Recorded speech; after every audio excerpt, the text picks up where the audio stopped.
C'est du lagad en eol. Eol, perag out ken diveza do tiblus. A perag e o ken rus da lagat.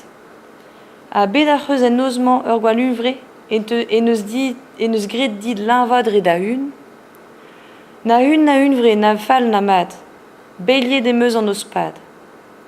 Tram a kouske a c'hor nog diblet var lu du lou et des lore, me meus gret tro an douar. A gwele dans meus tud o vervel gant an naon. Gwele meus tud o vervel gant a rioù. Gwele tud o vervel gant an di c'hoanak. Gwele dans meus tud o laz a tud, breudeur o nem daga. Gwele meus poblou machet. Gwele d'ur penti ar meur o kweza din d'an bol et d'ur fol. Zo azer an o deus président Kennedy.